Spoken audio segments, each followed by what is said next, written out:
Voilà. Parashat Vaïkra, la Torah nous décrit différents types d'offrandes à Kadosh Baruch Hu. Il y a la première offrande bien célèbre qui s'appelle le Korban, qui vient des Behemoth. Ça, c'est développé donc des Behemoth ou des Ophot. C'est développé dans le Perek Aleph de Parashat Vaïkra. Perek Bet de Parashat Vaïkra.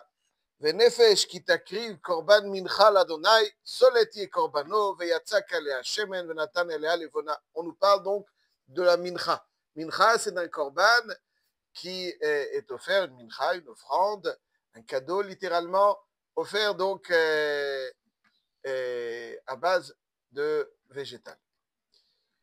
Et ce qui est intéressant, c'est les termes qu'emploie la Torah concernant les personnes qui se présentent pour offrir un korban behema et la façon dont la Torah présente la personne qui va offrir un korban mincha. Au début les premiers mots de Chumash Vaikra, dans les premiers mots, Adam qui akriv mikem korban lashem mina behema mina bakar ou mina tzon takrivu et korbanchem. Adam qui akriv mikem. Adam, on parle d'un Adam, donc avec tout le prestige que comprend cet adjectif, Adam qui akriv mikem. Quand on parle, donc ça c'est pour korban behema, mina behema. Korban Hashem mina behema, im ola korbano mina bakar, zachar tamim yakrivenu. Im ola korbano mina bakar. C'est-à-dire que si le ola qu'il veut offrir c'est un bakar, etc. Ce qui est intéressant, c'est que lorsqu'on parle de la mincha, on ne parle plus de Adam qui akriv mikem korban Hashem. Quel est l'adjectif qui est employé pour décrire la personne qui se présente pour offrir une mincha? Venefesh qui takriv korban mincha l'Adonai. Adam qui akriv pour les behemoth. Venefesh qui takriv. Nefesh, c'est une âme qui se présenterait pour offrir ce korban mincha.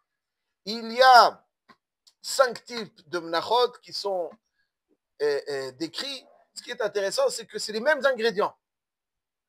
Le mode de cuisson est différent, mais c'est les mêmes ingrédients. C'est de la farine, de l'huile, un encens qui s'appelle levona, c'est les mêmes ingrédients. Il y a 5 types d'ingrédients. Dans les korbanot qui viennent des behemoth, bon, il y a une offrande, donc la behema, il y a différents types d'animaux, mais là, ici, c'est le même korban. Le même korban avec une panoplie de façons de l'offrir. Comme ci, comme ça, minchat marcheshet, minchat marchavat, et minchat ma'afetano, minchat solet. Il y a plein de 5 façons. Donc, il y a 2 choses qui interpellent dans ce korban mincha. Donc, le premier chapitre de Vaikra nous parle de korban mina behema. L'adjectif qu'on emploie, c'est Adam qui akriv miken korban Hashem, imola korbano mina bakar. Zachar tamim yakrivenu mina bakar. Donc, Adam qui akriv mikem, et puis il y a différents. Aval, ça c'est vrai dans le mincha, c'est nefesh qui takriv. Nefesh qui takriv. Et il y a 5 types de mincha, 5 modes de cuisson. Pourquoi ça se passe comme ça? Pourquoi est-ce que là on a dit Adam qui akriv mikem, et là on dit nefesh qui takriv? Il y a une Gemara dans Masechet Nachot que j'aime beaucoup, parmi toutes les Gemarot ont un charme. Là, ici, dans notre contexte, elle dit comme ça. Amar Rabbi Yitzhak, à la fin, donc, d'Afkouf Dalet Amud Bet, la fin du 12e chapitre de Masechet Menachot. Amar Rabbi Yitzhak, Ma nishtanit, mipne ma nishtanit mincha, shenemar ba nefesh. Pourquoi pour le mincha, il y a marqué nefesh? Ve nefesh qui takriv. Dans Behema, il y a marqué Adam qui akriv. Pour la Adam qui akriv. Mais quand il s'agit du mincha, nefesh qui takriv, une âme. Pourquoi cet adjectif change? Une âme qui akriv. C'est rare de décrire un homme nefesh. Ish, Adam, nefesh, c'est très rare. Pour le mincha, c'est nefesh. Omar HaKadosh Baruch Hu, midar kol le'avi mincha, ani. HaKadosh Baruch Hu, il dit, qui est-ce qui va amener une mincha? Ani. C'est celui qui possède, il amène un taureau à 1000 euros, 2000 euros, bien gras, bien portant.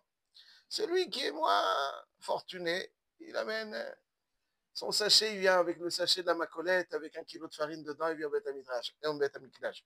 Alors imaginez la scène, il y a un riche avec, qui amène son taureau énorme en tant que Korban Ola, un taureau à 2000 euros, bien fier, bien. Baruch Hashem, tant mieux, c'est bien. Et l'autre, le Hani, moins fortuné, tout timide. Il est parti à la Macolette, il a acheté un petit peu de farine, 1 kilo de farine ou je ne sais quoi, il vient avec son sachet. Lui, il a un taureau gigantesque, et lui, il a un petit peu de farine, un peu d'huile, comme ça, tout timide. A priori, l'homme avec le taureau, il va complètement éclipser celui qui est Annie. Il vient avec son petit kilo de farine. 4 shekels. Encore un petit peu, 1 ou 2 shekels de... Ok, c'est à l'époque du Beth Amikdash.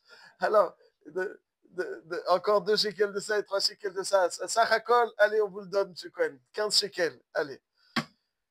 Et lui, il avait combien? Amar Kadosh Baruch Hu, bidarko le'avi mincha. Ani, מעלה אני עליו כאילו הקריב נפשו. Il dit ici, Rabbi Yitzhak, Adam qui akriv, c'est très bien. Amène ton taureau, c'est magnifique. Toi, tu amènes ce que tu possèdes. Ton mammon, lui, il amène de sa nourriture.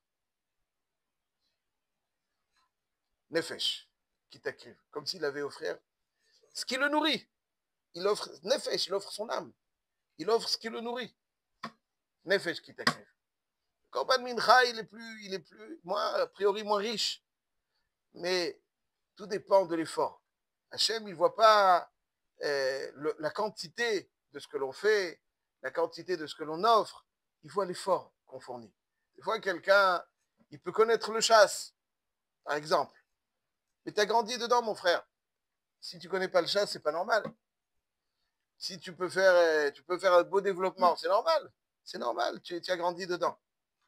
Alors, tu fais une chaboura de 1 heure, et c'est normal. Tu as grandi dedans. Quelqu'un, il vient, il fait un sioum, une mishnah, une halacha. Oui, c'est... Des fois, chez Akadosh Baruch Hu, chez Akadosh Baruch Hu, celui qui a fait l'effort, une mishnah. Il est plus cher aux yeux d'Hachem que celui qui a amené un taureau, qui a fait une chaboura de 1 heure. Ça, c'est normal. Quel effort tu as fait? Lui, il a encore un pasouk, encore une mishnah, et encore une halacha. C'est un effort considérable. Chez Akadosh Baruch Hu, nefesh. Le nefesh qui t'akrive. C'est le nefesh qui t'akrive. Lui, il donne son âme. La quantité, c'est pas ce qui va définir l'appréciation d'Hachem. Le funtzara agra, c'est en fonction de l'effort que l'on va. Quelqu'un, il possède 10 millions, il donne 100 000. C'est ça, Tsuyan, allez, vaille. Il possède moins. Et il dit, le moins qu'il donne, mais avec un effort, il est plus cher aux yeux d'Hachem que celui qui donne 100 000.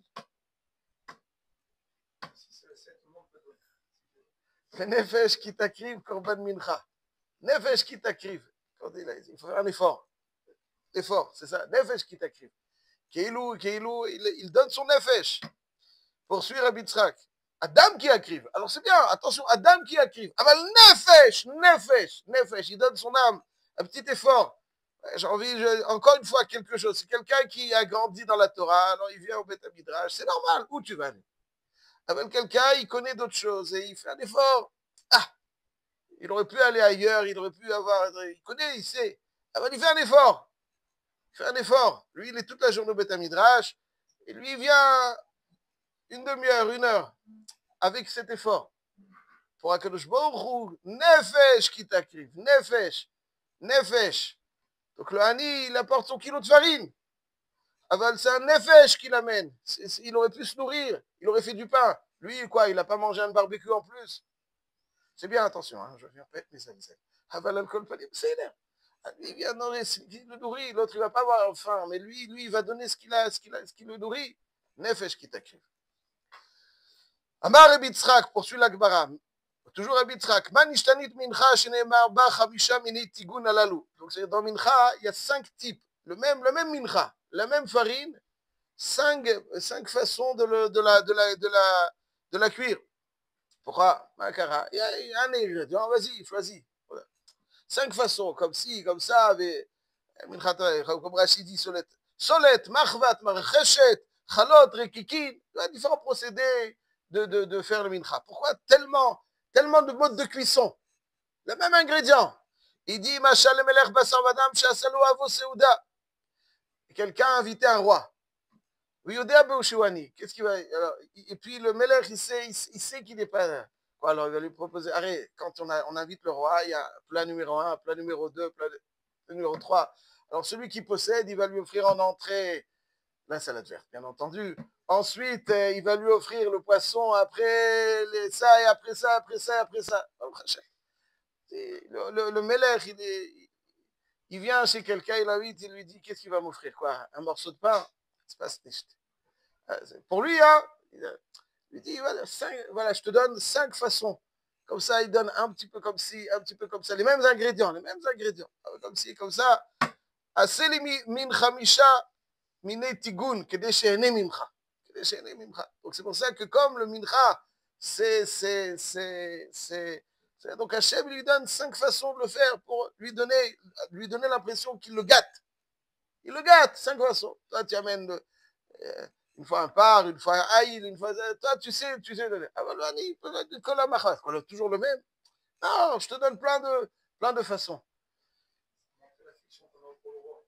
L'affection qu'on a pour Hachem qui nous donne la possibilité, qui nous montre qu'il aime l'effort que l'on va faire. Il aime, et donc il nous donne un bon sentiment. Il y a 2 midrashim d'ailleurs à ce sujet qui mettent en relief. Le midrash va aussi sur un passage du début de la paracha, sur Olataof. Donc il y a Perek Aleph, c'est Olot Bema et Olataof. Donc Perek Bet, c'est Mincha, comme on a dit. Dans Olataof, il y a aussi quelque chose qui évoque donc l'appréciation d'Hachem. Hachem qui cherche à donner un bon sentiment. L'appréciation d'Hachem, il cherche à donner un bon sentiment. Est-ce qu'il apprécie? C'est-à-dire ne te gêne pas, ne te crois pas, ne te sens pas inférieur. Nefesh qui t'acrive, Nefesh. Des fois, il y a Minaof, Ola Korbano Lachem. Quelqu'un, il apporte un Ola Taof. L'autre, il a encore une fois, on revient, il amène un par gigantesque. Et l'autre, il arrive, alors une fois, il va avec la farine. Quand il a gagné un peu plus, il vient avec des oiseaux. Minaof, Ola Korbano. Veikriv na Torim, Omin Bnei Ayona. Il va amener donc Torim et Bnei Yona. C'est nous. Alors là aussi, il y a marqué, donc il y a le Seder de la Avoda de Olataof, c'est on fait Melika. C'est-à-dire la Melika, contrairement à la Shrita qui vient, donc du coup, là, ça vient de la nuque. Et on va complètement séparer on va être Maktiroto. Ensuite, on va enlever donc le système digestif, pour les raisons évoquées dans Chazal. Et il y a Veshissa Oto Birdafav. Il va du dos, donc le couper en deux. Et Viktir Oto Abizbecha Laetzib. Et Rachid explique Bichnafab, le pshat im knafav. C'est-à-dire qu'il va tout offrir. Et donc, faisons bien attention. Contrairement au Olat Behema, où on dépaisse la Behema, il n'y a pas de peau. Il n'y a que le bassar qui est offert. Ce n'est pas dans Olat Behema. Et la Fshata. Ça va au Kohanim, la peau. Dans Olat Taof, n'est-ce pas, on se serait attendu aussi que dans Olat Taof aussi, on serait attendu qu'on la déplume. Non, si on dépaisse une Behema, on déplume le off. Quand tu amènes à table quelque chose, tu l'amènes pas avec son plumage, tu le déplumes. Et là, donc finalement, on offre Olataof avec le plumage. Veshissa Oto Biknafa. Pourquoi on ne déplume pas? C'est pas beau quand même. Le Midrash il a marqué comme ça. Midrash Rabbah, Parasha Gimel, Amar Rabbi Yochanan, Idiot Azim Mireach, Hu Reach Knafaim, c'est-à-dire l'odeur des plumes, elle est agréable ou pas? Du tout, vous dites. Ouais. C'est comme l'odeur des cheveux, là, toutes ces odeurs-là, c'est pas. Donc c'est pas agréable. C'est une odeur. Donc là, dans le Hani, tu vas tout offrir sur le Mizbeach. Enlève des plumes, ça se fait pas. En plus, ça sent pas bon. וכל כך למה? אלא כדי שיהיה המזבח מהודר בקורבנו של העני. Celui qui amène Olat Haof, qu'est-ce qu'il y a Olat Haof? L'autre, il amène son part, Olat Haof. Akol, Akadosh Baruch Hu, il dit, moi, je veux ce qu'il donne. Même si ça, a priori, qu'il ait un bon sentiment. Il y a quand même quelque chose de chouv. Voilà. Si tu le déplumes, il reste un petit morceau de viande comme ça. Chouv, vas-y, donne. C'est ça que j'aime. C'est ça que j'aime. Là, donne aussi le plumage. Il y a une histoire dans le Midrash, à Rav Steinman, il aimait beaucoup, je vous le dis très rapidement. Agrippas Ameler. Qui est Agrippas? Agrippas Ameler, c'est le roi Agrippas, c'était le dernier roi de l'histoire de Yehuda. Ouais, c'est juste dans les dernières années avant le Chorban Beit Sheni. C'était un roi qui, bon, c'est pas le sujet, mais c'est pas le moment de développer ça, mais juste très rapidement, c'est un roi qui a amené un petit bol d'oxygène au Ham Israël. C'était une période très difficile avant le Chorban Beit Sheni. Et lui, il a amené un bol d'oxygène. C'est un roi qui descend de Hordous, le petit-fils de Hordous. Et il va devenir orphelin très tôt, pas le sujet non plus, mais il va être envoyé par sa maman à Rome. Il va grandir chez les Romains. Un juif qui va grandir chez les Romains, il va se faire deux grands amis romains, Caligula et Claudius, qui vont devenir empereurs d'ailleurs, et qui vont, eux, chacun à son tour, le propulser au rang royal. Donc finalement, Agrippas, c'est un roi qui, certes, a reçu une éducation romaine, mais qui a amené un grand bien, qui était un bon roi. Un grand, Mishnah dans Bikurim, elle rapporte qu'un jour, Agrippas donc, est venu avec des Bikurim, et lorsqu'il est arrivé aux portes du Beth Amikdash, il a demandé à ceux qui l'accompagnaient de lui donner, il a porté lui-même Bikurim. Il y a marqué aussi dans la Mishnah dans Sota que lorsqu'il lisait, après la Shemitah, il y a le Hakel, et le roi il doit lire, et donc, parce qu'il vient de Hordous, qui était un évêque des Hashmonaïm, etc., etc. Mais c'était un bon roi. Il a été empoisonné par les Grecs, qui étaient très jaloux, parce qu'il redonnait vie au Yeshuva Yehudi en Eretz Israël, et après, ça a eu la décadence. Mais c'est le dernier roi. Et donc, je dis très rapidement, un jour, Agrippas Amelech, Bikesh le'akriv biyom echad 1000 olot. 1000 olot. 1000 olot, biyom echad. Shalach v'amar la Kohen Gadol, al yakriv adam hayom chutz mimeni. Il n'y a que moi. Je veux avoir l'exclusivité de la krava. Pourquoi?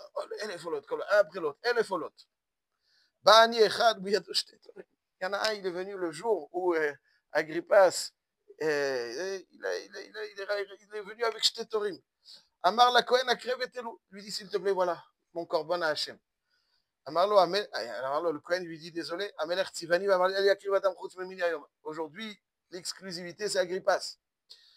Amarlo Adoni Kohen Gadol, Arba Nitzad. Chaque jour, je chasse 4 oiseaux. Bechol Yom, Vani Makriv Shneim ou Mitparnes Mishneim. J'offre 2 et je consomme 2. Im I ata makrivan ata choter parnasati. Vous voyez comment il va? Si tu les offres pas, tu me brises ma parnassa. Il a compris que si il n'offre pas, il lui brise la parnassa. Donc, les talan veikrivan, il les a pris et effectivement, il les a offerts. Nir alo le Agrippas bachalom. Donc, 1000 olot. Alors, on l'a montré à Agrippas dans le rêve. Korban shel ani kedamcha. Le korban de Ani, il était plus cher aux yeux d'Hachem. Shtet orim, 1000 parim, 1000 olot. Le korban du Ani t'a dépassé. Comme ça, on lui a montré dans le chalom. Zachar Agrippas, il faut montrer le chalom.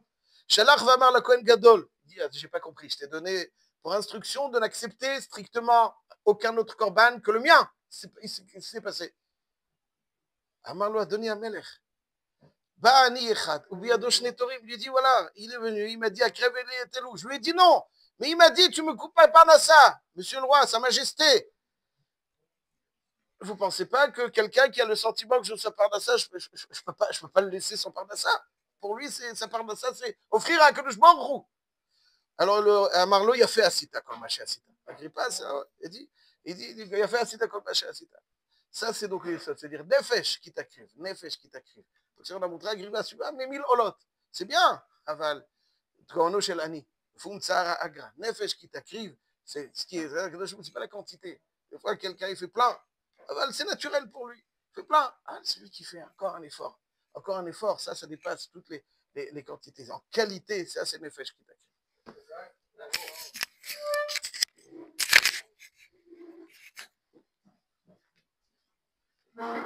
בוקר טוב, בוקר רוזי.